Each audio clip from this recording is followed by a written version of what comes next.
What's up, guys? This is T-Mac, and you're watching 2K TV.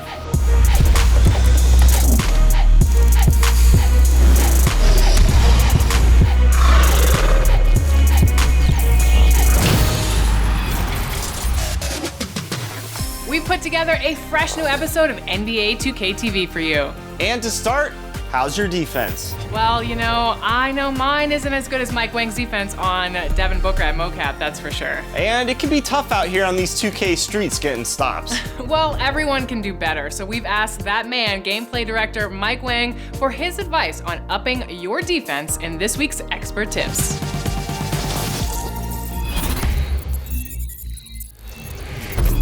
Welcome back to Expert Tips. I'm Mike Wang, gameplay director for NBA 2K, and today let's talk about defense in NBA 2K23. If you elevate your defense to elite status, you'll be able to neutralize the hottest scorers and be a real asset to your team. To guard the player closest to the ball, press the swap player button. If you want to guard a specific player, press the icon swap bumper and choose the player's icon closest to the player you want to defend. To increase your defensive intensity, hold the left trigger while moving with the left stick. If you need to move faster while playing Intense D, you can also hold the sprint trigger. You can also crowd the ball handler by pushing into them with Intense D held. Let's review shot defense. To contest a shot, hold the right stick up, and your player will close out on the shooter with a hand up to challenge the shot. You can also attempt to block the shot by pressing the block button. Careful though. The more aggressively you contest, the higher the chance of committing a foul. They're doing whatever they can to protect the rim. If you're looking for a steal, try pressing the steal button to poke the ball away from players with poor ball control. Make sure not to spam the button, and remember that timing is crucial. If you mistime the steal attempt, you're likely to commit a foul or get beat off the dribble. Look for moments when the ball is exposed or when the ball handler is over-dribbling. Avoid fouls by playing smart defense. You need to play defense by moving your feet, but you can also take advantage of using your hands with the pro stick. If you hold the right stick up, your player will hold their hands up.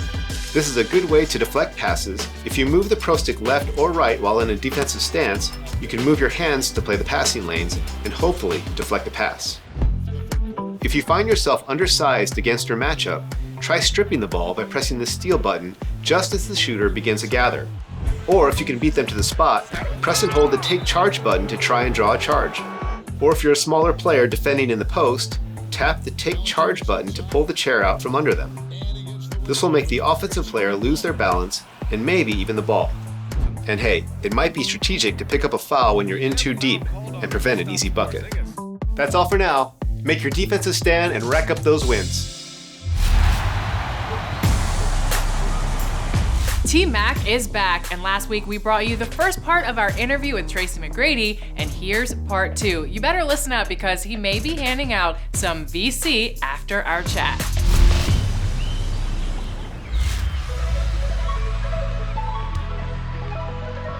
You also played with Suns head coach Monty Williams. Did you ever see him being a head coach and winning the Coach of the Year award?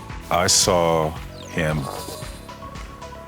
not necessarily a coach, but I saw him a leader of men, right? He was just great leadership qualities, just a great mentor, just a great teammate, great guy to be around, and always just gave the right advice. Me being someone that was really coming into his own, and to have a guy like Monty to give me that advice and the encouragement and just basically just all positive, information that I was receiving from him, and to see that he's the NBA Coach of the Year, I'm not surprised by that. Like I said, even back then, I knew he was just a great leader of men. Yeah, he seems like a really positive person. Always. I can't believe it through all of the things that he's been through in life, that he still has that energy about him. Yeah. So you're the only NBA player that won Most Improved, and you're in the NBA Hall of Fame. So what is that like? I think it's just a testament of just the work that was put in. I look on how I actually made it to the NBA, and it was really just based off of just opportunity and somebody really believing in me. I was in the 11th grade, and I was one of the top players in my area, which is a small place in Florida, Central Florida. But outside of that, nobody really knew who the heck I was until I got into a ranking system for high school athletes. When I got into that ranking system, I became the #1 player, and this happened over a matter of a few months, right? Gets drafted, go to the Toronto Raptors, 3 years of learning, and then I burst into stardom because I get the opportunity to be, a franchise player. And once that opportunity presented itself, I was ready for it. So I was ready for it when I was in high school. I was ready for it when I became a free agent to take on a bigger role. And in essence, that made me the most improved player of the year. And it was just being ready for the moment whenever, opportunity came knocking. When I think of you, for some reason, it's the picture of you and Kobe in Paris on the roller coaster. And I was reading the story about this roller coaster. Do you have motion sickness? Is that why you were sick after the roller coaster all day? I hated roller coasters, and I told Kobe that. The crazy thing about it, we just finished having lunch. I was like, Kobe, let my food digest. Let me chill for a minute. And if you know one thing about Kobe, like you can't show weakness because he preys on that, right? And he was calling me all kind of names and this. Like, man, let's go, bro. So I was like, all right. Make a long story short, I messed up my whole day. Like I didn't want to do nothing else but go back to my room and sleep because I was just thrown off from the roller coaster ride. And he was just dying laughing. It's not for the weak, the motion sickness, and people who don't have it don't understand, but I'm with you. Even like riding in the back of cars, it sets me off. Yeah, I gotta especially sit down. if you got your head down. Oh. Looking at the phone? No way, can't do it. Absolutely not. Yeah. All right, so we just have a few rapid fire questions for you. Okay. Would you rather dunk on an opponent or break their ankles? Why not both? I'd rather dunk on someone. Yeah. Do you think you could still dunk today? I'm not 70. I'm old. I didn't. What you mean? I mean, I don't know. Like. I know. If you phrase that question, do you think you still can dunk on someone today? Then I'll be like, oh hell no. But to say, ask me if I still can dunk. I'm 42. I mean, don't I look in shape? Oh, greatest of shape. Look at you. Are you kidding me? All right. Would you rather hit a game winner at home or on the road? On the road. Yeah. Silence the crowd. No, that's no question. Which crowd in the NBA would you want to silence with that game winner on the road? Utah. They're tough. Utah. Would you rather come back to the NBA as a coach or an NBA player? Now? Yeah. Neither. Neither. Why not a player? I'm so content with retirement and where I'm at. I'm like in the best space you possibly could be in. So neither. Which is great because I feel like sometimes when athletes transition into like retirement, it's sometimes hard for them, right? Because you're like so focused on like you're on the road, you're eating, you're at the hotel, like you're up till 4 a.m. and like that lifestyle becomes so ingrained that like just to sit back and kind of do nothing is kind of a culture shock for some people. Yeah, and it's tougher, especially for guys that hasn't created a brand throughout their career. So they're just really literally sitting at home all day, every day with nothing else to do. Hopefully they have some business ventures that get them out of the house or kids. But yeah, that's a tough transition. Awesome. Well, thank you so much. We can't wait to see you in NBA 2K23 and in the MyCAREER story. I can't wait. Awesome. It's gonna be good. What's up, guys? This is T-Mac with some 2K TV Interactive. When I scored 62 points, which team was that against? Was it the Heat, the Suns, the Wizards, or the Bucks? McGrady with a clear path to the hoop.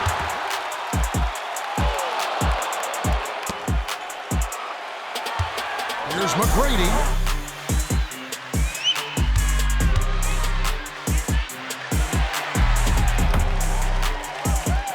If you answered the Wizards, you're correct.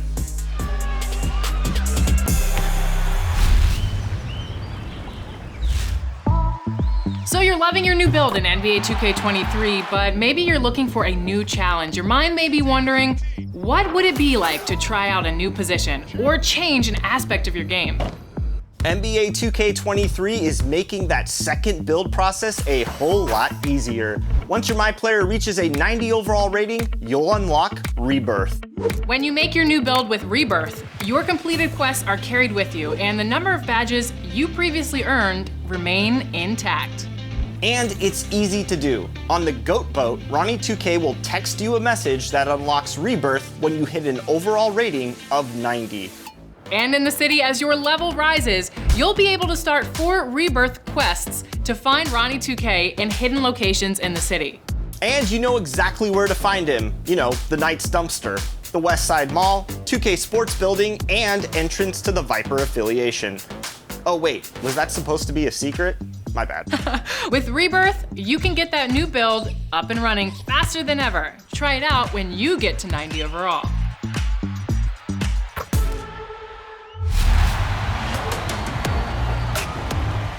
If you were lucky enough to attend a Chicago Bulls home game in the 90s, then you know that Ray Clay made every Jordan moment that much more memorable. And now in NBA 2K, Ray is bringing those moments to life again. Here's Ray talking about his experience.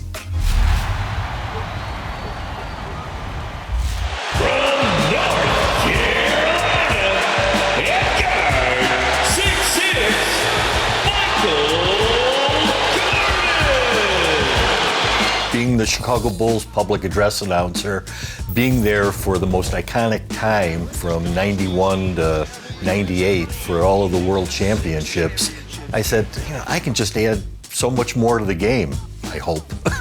In the Chicago Stadium, we had 18,676 rabid fans who would come out every day to watch the Chicago Bulls play. And it didn't take me very much to get myself amped up to do that. His airness with the jam! I think that just the thought of trying to provide that game atmosphere for the players of today has really gotten me, again, myself, amped up to do a good job for them.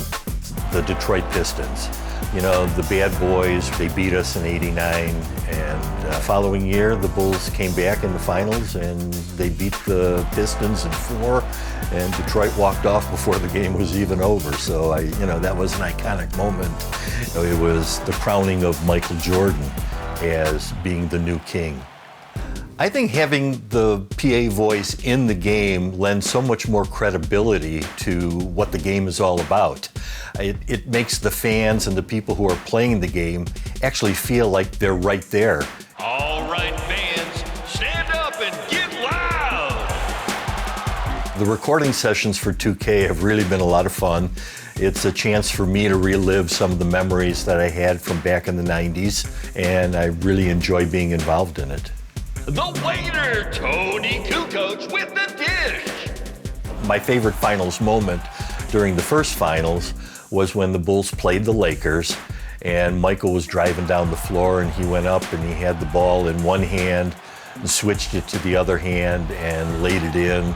And I think at that point I called him Magic Jordan. I was just so amazed by what he did. The second one was probably when he had all of those three-point baskets, and he came by and he gave the scorer's table a shrug as he probably put in his next three-pointer. Look out for 3! A lot of stars come through the NBA 2K mocap studios, and we interview most of them about the experience. And now you can add your 2 favorite hosts to that list, because guess what? We're MyCAREER stars now. All right, stars, maybe a little bit of a stretch, Chris.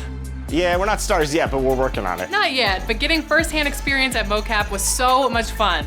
It really was. We got to wear the mocap suits and film a scene. And as you progress through your MyCAREER experience, your MyPlayer will run into us. Here's a behind-the-scenes look at that scene. We are about to get my face scan for the NBA 2K23 MyCAREER story. All right, let's go. All right, we're ready to get scanned. Am I gonna be able to cinch my waist a little bit? Well, we're just doing the tops. Okay. These poses are just gonna get progressively weirder. Perfect. Awesome.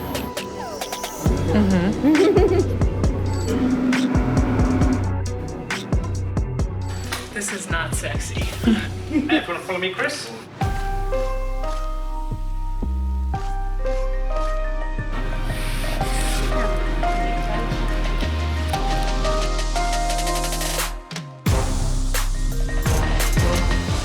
In person for the first time since COVID started. I know, That's pretty it's crazy. awesome. That's pretty nice awesome. to see you, Chris. It's good to see you too. You look great in a mocap suit. Thanks. Not you as do good too. as me, but she looks I said I forgot how tall he is. kind of tall. You're a string bean. Hey man, pleasure to meet you, man.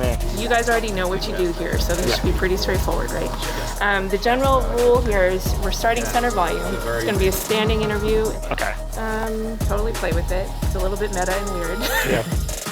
Shout out to my wife for playing G.O.A.T in Alexis's part 50 times last night. Once you start talking, it kind of like Yeah, for sure. Mocap ready? T-pose.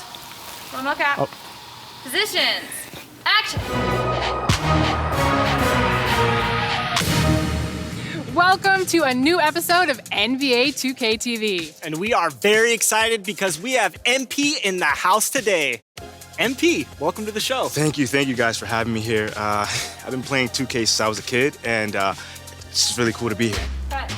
Owned it. Nice. No, you were good. That was great. This is going to be so meta. We're in the game, but also in the game. Actually do this scene again in the studio for real with you guys. Right? Exact same script. Really meta. Action. It's a huge part of what we do as an organization, you know. And in the end, you get, a little bit of best of both worlds. It's like that old saying goes, our differences make you stronger. Yes, absolutely. All right, well, on that kumbaya note, we want to thank you so much for joining us on 2K TV. It was awesome getting to know you. All right. Then that is a wrap on Alexis and Chris. You can now get your Should we just add another scene, or?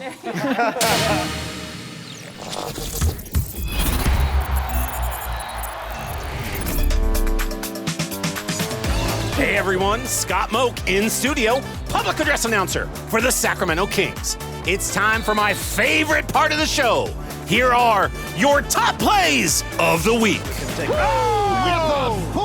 time throwdown. Starting us off strong is the flawless one in the rec.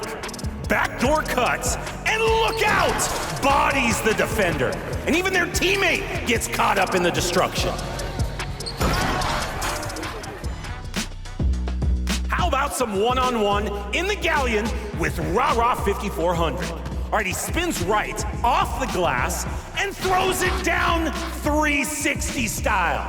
How could anyone guard this kind of athleticism? Over to the Pro-Am with Pompeii 1991. Takes the rebound coast to coast and posterizes not one, not two, three defenders. Make sure you order a high-resolution print so we can see all three of their faces in HD, lit by the green on the dunk meter. Okay, our final entry is from Panda on the bridge court. Rejects the fader right at the rack and then burns the defender behind the back, making big waves on the G.O.A.T boat. Those plays were all above the rim, but which play is above the rest? Would you like to be featured on 2K TV? Send in your top plays on social media using the hashtag 2KTVWow. Well, we're out of time, but I'm going to make a new My Player, or maybe 5. It's so hard to choose. See you later. Okay, Chris, it's been 4 weeks. How's your My Player coming along? I'm a 99 overall, and I'm out there on the 2K streets playing all the competition. A lot of wins, some losses, but it's really fun. So when can we expect Team 2K TV to get back together? You were on a roll last season, and I'm just curious if you guys can pull it together for 2K23. Yeah, it's 2K23, so I have the boys training right now. When they're ready to come and play in the big leagues, I'm gonna join them, and then you know what time it is. It's Team 2K TV versus the world. And of course, everyone's favorite, Alexis Trash Talks. Until then, everyone enjoy the game.